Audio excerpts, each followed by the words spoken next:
Fala aí, pessoal, tudo bem com vocês? Vamos dar continuidade aqui aos nossos vídeos no canal Ideias Químicas, foco na questão. Bem, assim como no último vídeo aqui do canal, eu vou trazer um vídeo aparentemente também um pouco diferente. No entanto, eu vou estar trazendo, sim, a resolução de uma questão, para a gente não estar perdendo o objetivo do canal aqui, que está focando em questões de graduação. Porém, essa questão ela vai estar relacionada com o conteúdo aqui que a gente vai abordar ao longo do vídeo, que é as interações das ondas eletromagnéticas com a matéria, dando um ênfase aqui nas interações dos raios ultravioleta e seu efeito na desnaturação de proteínas. Bem, pessoal, por que eu resolvi gravar o vídeo com esse conteúdo? Apesar dele além dele estar dentro ali do que a gente vê da estrutura da matéria, que está relacionado com tabelas periódicas, ele cabe dentro de um contexto muito interessante aqui, dentro da pandemia que a gente está vivendo, que eu fiz o vídeo anterior. Bem, essa matéria aqui, ela foi extraída aqui da Veja lá no começo da pandemia, no ano passado, tem mais de um ano, dia 24 de abril. E o título dela tem aqui que coronavírus, radiação ultravioleta é a nova arma para desinfecção. O método começa a ser ampliado para esterilizar superfícies contaminadas pela Covid-19, né, pelo vírus da Covid, né, incluindo EPIs, hospitais e até ônibus. Então aqui eu tenho uma imagem aqui lá na China, né, dessas lâmpadas, essas duas lâmpadas aqui sendo utilizadas no interior de ônibus, né, do transporte público para estar mitigando ali, exterminando esses vírus com uma função germicida, né, fazendo uma função ali esterilizante, eliminando não somente vírus, como outros germes e micro-organismos.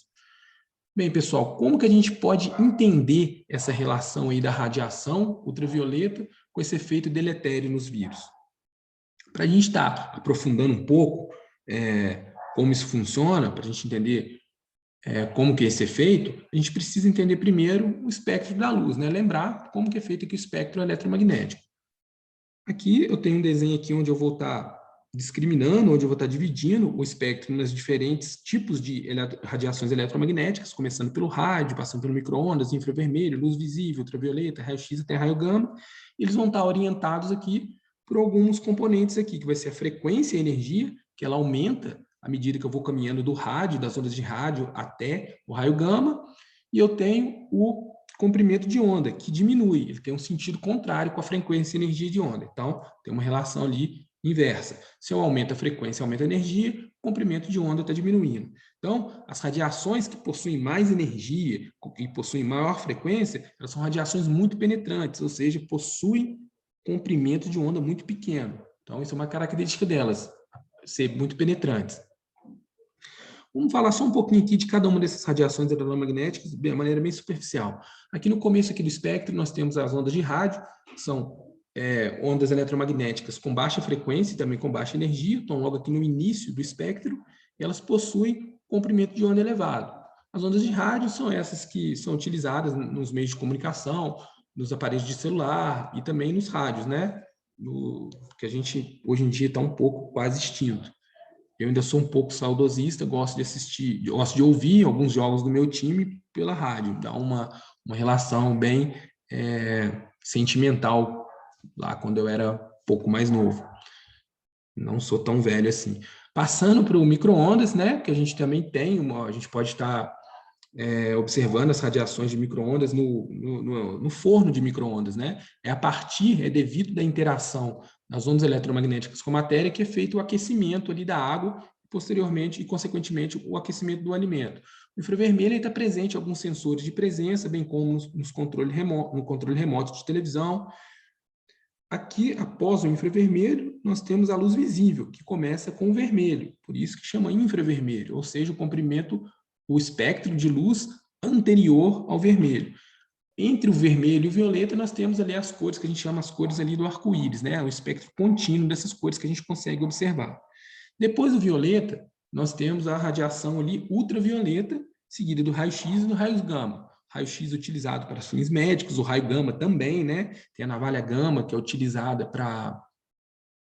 Ela está ligada muito com a química nuclear, está utilizada para muitas cirurgias de câncer, para estar exterminando algumas células cancerosas, né? A gente pode falar depois, um vídeo somente sobre isso, a navalha gama, mas o foco aqui vai ser na radiação ultravioleta. A partir, pessoal, da radiação ultravioleta, né? Começando aqui da radiação ultravioleta, a gente tem o que a gente chama de radiações ionizantes. ou seja, são radiações que são capazes de estar interagindo com a matéria de forma a ionizar algumas substâncias, certo? Devido à sua alta energia. Bem, pessoal, dito isso, eu vou passar aqui e vou mostrar para vocês como que vai ser o comportamento aqui, só para estar ilustrando um videozinho, como vai ser o comportamento de cada uma dessas radiações com a matéria. Para isso, eu vou usar esse softwarezinho aqui, o PHET Colorado. Bem, eu vou selecionar algumas moléculas aqui e alguns comprimentos de onda. Vou começar aqui com micro-ondas. Eu vou selecionar, por exemplo, a molécula de água. Então, vou soltar aqui alguns fótons, a gente vê qual que é o efeito da micro-ondas com a água. A gente vê que ela tem uma interação de modo que a molécula de água começa a ter uma rotação, certo? E essa rotação acaba culminando no aquecimento da água. Então, aqui é um efeito da interação eletromagnética micro-ondas com as moléculas de água. A gente pode observar também a interação aqui das moléculas, vamos ver, de metano com infravermelho. Elas também têm um aspecto aqui de vibrar e estar refletindo. Bem, pessoal, o infravermelho a gente sabe que ela está envolvida, as radiações infravermelhas estão envolvidas ali na manutenção da temperatura da Terra, né? A perda de calor pela Terra, a gente precisa de uma camada na atmosfera, que é uma camada que tem um efeito de uma estufa, para estar fazendo a manutenção do calor na Terra através da conservação, do equilíbrio, né, da equacionar o tanto de infravermelho que é perdido e o tanto de infravermelho que volta para a Terra. Alguns gases têm um papel importante nesse efeito, e um deles é o metano. Por isso que a gente vê aqui a interação do infravermelho com o metano. Algumas moléculas são refletidas quando ela vibra. Então, isso faz com que esse calor acabe voltando para a Terra. Até mesmo o CO2 também tem esse efeito. Aqui tem a molécula da luz visível, que geralmente não vai ter interação com algumas moléculas, né? Vai passar, as moléculas vão ser transparentes, a luz visível, né? As moléculas vão ser incolores, tirando aqui as moléculas do NO2, que a gente vai ver que ela tem uma determinada interação com a molécula, com a luz visível, devido à cor que ela apresenta, né? E as demais moléculas que vão ser moléculas incolores, então a radiação vai acabar passando, elas vão ser transparentes. Um efeito aqui que é interessante, que eu quero mostrar para vocês, é da radiação ultravioleta. Até agora a gente não viu quebrar nenhuma interação. Olha, a radiação ultravioleta, pessoal, ela quebra ligações químicas. Olha, aqui da ligação da água ela não foi capaz de quebrar, mas se a gente pegar, por exemplo, do ozônio também, ela consegue estar quebrando ligações químicas, como a gente viu aqui também. O nitrogênio não é capaz de quebrar. Então, existem ligações químicas, principalmente que a gente viu no ozônio, ela é capaz de estar quebrando. Então, esse que a gente fala que é o efeito ionizante, ela pode estar gerando radicais livres ou até mesmo íons, devido à sua alta energia. A gente viu aqui que foi crescendo. Nem micro-ondas, nem infravermelho, nem luz visível era capaz de estar quebrando ligações químicas. Eles tinham um tipo de interação que ia afetar na rotação das moléculas, na reflexão dessa radiação ou numa vibração, mas nenhuma delas tinha energia suficiente para estar quebrando ligações químicas, certo? Apenas a radiação ultravioleta. Por quê? Porque, como vimos no espectro eletromagnético, a radiação ultravioleta é a que possui maior energia entre essas que a gente acabou apresentando. Então, vamos voltar aqui para a nossa apresentação. A gente viu aqui que a radiação ultravioleta, então, é imediatamente depois da luz visível a radiação ionizante, ou seja, ela tem uma frequência e, consequentemente, uma energia suficiente para estar alterando a estrutura de algumas moléculas, de modo até estar clivando ligações químicas. E é esse efeito que é de interesse para efeitos de desinfecção, de esterilização. Bem, pessoal, aqui a gente tem um modelo aqui de um vírus aqui, do SARS-CoV, né? Responsável pela doença do Covid-19. Aqui eu circulei aqui uma proteína. A gente pode lembrar um pouco lá da biologia, que o mecanismo ali de hospedagem do vírus em uma célula hospedeira se dá através da comunicação de proteínas. Então, são determinadas proteínas virais que acabam encaixando ali na estrutura da membrana de algumas células, fazendo com que o vírus possa estar injetando seu material genético e assim dominando todo o metabolismo da célula, né? E espalhando, se replicando. Então, essa interação das proteínas com as células hospedeiras, no caso nas células aqui nossas humanas, elas são fundamentais para que o vírus seja repassado, né? E assim seja replicado. Se essa interação não ocorre, o vírus acaba sendo inativado, ele acaba não conseguindo estar inserido no seu material genético e, como consequentemente, não consegue se replicar. Então, tanto o efeito da ultravioleta, como até o efeito do álcool em gel que a gente está usando, acaba sendo feito nessas proteínas, ele acaba desnaturando essas proteínas. Aqui, se a gente der um zoom maior, a gente vai ver aqui essa estrutura tridimensional de uma proteína, né? Lembrando que a proteína vai ser feita de vários aminoácidos, de várias cadeias de aminoácidos, se entrelaçando uma nas outras, formando uma estrutura quaternária. Qualquer perturbação aqui nessa forma acaba desnaturando essa proteína, impedindo com que essa proteína acabe se encaixando nas células hospedeiras. Então, a radiação ultravioleta, como a gente viu, ela tem energia suficiente para estar desfazendo as interações intermoleculares entre essas cadeias de proteína, essas cadeias vizinhas aqui de proteínas, como também está não somente desfazendo as interações intermoleculares, como está quebrando essas ligações. Então, ela acaba fazendo com que essa proteína seja desfeita, tornando o vírus inativado. Eu fiz uma analogia aqui também, uma comparação quando a gente fala de álcool em gel. O álcool em gel não consegue quebrar essas ligações químicas, mas ele desfaz interações de ligações de hidrogênio, fazendo com que essa proteína também seja deformada, perdendo sua funcionalidade, o que a gente chama de desnaturação. Tem um vídeo aqui no canal, pessoal, vou tentar colocar um card aqui, que eu mostro um experimento simples que eu faço também com álcool em gel e vinagre, né? Com ovo, mostrando qual o efeito tanto do álcool quanto do vinagre na desnaturação do ovo, beleza? Então, esse aqui é o que eu quis mostrar, é a estrutura da proteína do vírus e como que a gente pode estar usando a radiação ultravioleta para estar quebrando algumas ligações químicas contidas nessas proteínas. Bem, pessoal, em tempos sombrios, obscuros aqui, como a gente está vivendo, vale ressaltar que a gente está falando isso, é lógico que é o vírus quando ele está in vitro, quando ele está no seu estado ali no ambiente. Porque senão a pessoa acaba vendo um vídeo desse que tem um intuito totalmente didático, de estar explicando uma aplicação da estrutura da matéria, da radiação, né? Num contexto de pandemia de hoje, a pessoa vai achar que tem que ficar exposta a uma lâmpada de ultravioleta para curar a Covid. Bem, pessoal, não estou falando isso e a gente tem que frisar bastante, certo? O que vai acontecer se você ficar numa lâmpada de ultravioleta, você vai queimar, você pode adquirir câncer de pele, você pode ficar cego, certo? Uma coisa, pessoal, é o vírus estar fora, como que a gente pode estar mitigando o vírus fora. Outra coisa é o vírus estar dentro. Não é porque o álcool em gel acaba desnaturando proteína de vírus que eu vou beber álcool para estar também desnaturando o vírus no meu corpo, certo, pessoal? Então, só para fazer esse parênteses, porque sempre é bom ressaltar, né, no mundo que a gente está vivendo hoje, tão obscuro. Aqui eu fiz um exercício, né, como eu disse no começo, só para estar ligando com o conteúdo que eu abordei, eu trouxe um exercício aqui.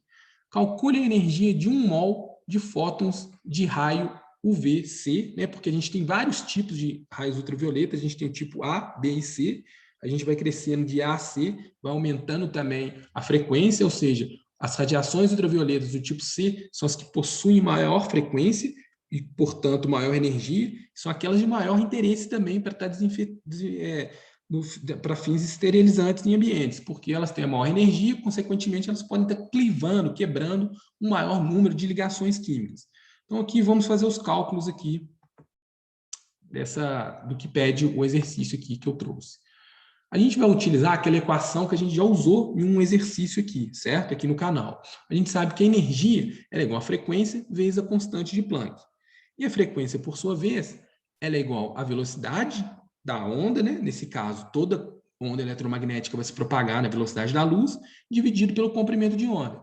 A gente tem a velocidade da luz e tem o comprimento de onda aqui, porque eu dei, né, o comprimento de onda, 150 nanômetros, que é mais ou menos um comprimento de onda típico de uma radiação ultravioleta do tipo C. Então, aqui eu trouxe como que a gente vai estar resolvendo esse exercício. Para achar a frequência, basta substituir a velocidade da luz pelo seu valor, que é 3 vezes 10 a 8 metros por segundo, e aqui a gente vai passar a frequência, o comprimento de onda de nanômetros para metro. Passar de nanômetros para metro, basta multiplicar por 10 a menos 9, ou dividir por 10 a 9. Então, a gente obtém 1,5 vezes 10 a menos 7.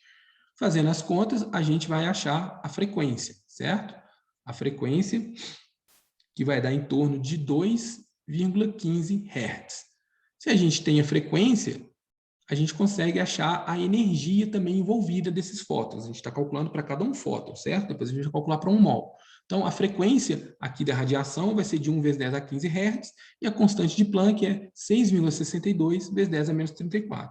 Fazendo essas contas aqui, eu vou obter um valor de 1,32 vezes 10 a menos 8 joules, certo? Só que eu não quero saber para um fóton, eu quero saber para um mol de fótons. Então, passa a multiplicar por 6,2 vezes 10 a 23.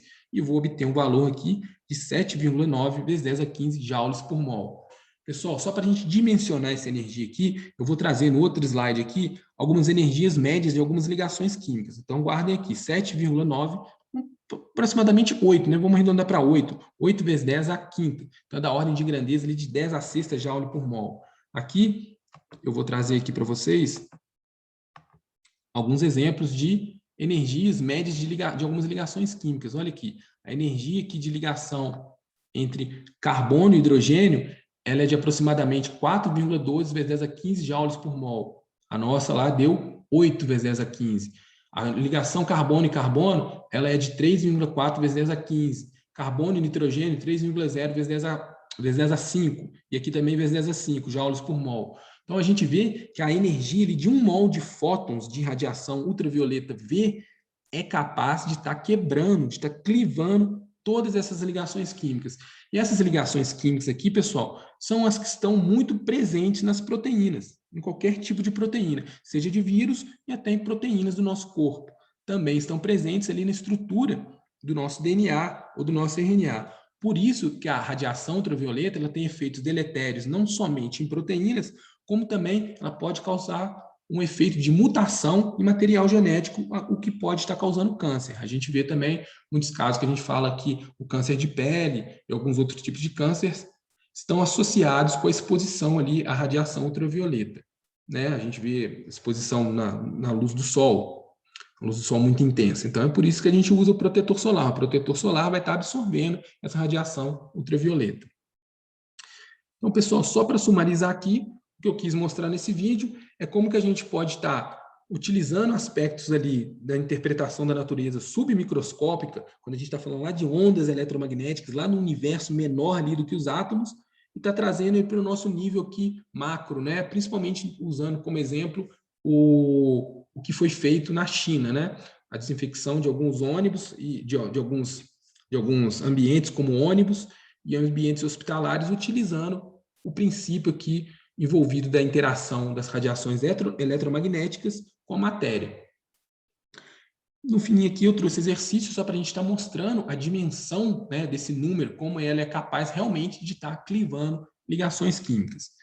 Bem, pessoal, o vídeo ficou um pouco diferente, né, mas foi só para a gente estar dando essa abordagem um pouco mais contextualizada. Espero que tenham gostado aí. E nas próximas aulas vou dar continuidade aos nossos vídeos normais de estar resolvendo questões de concurso, né? Possivelmente será o último vídeo da nossa série aqui de interações de propriedades periódicas e estrutura ali da matéria, que a gente viu alguns vídeos, né? 1 ou 2 vídeos relacionados com isso, e vamos dar início ao nosso conteúdo de ligações químicas.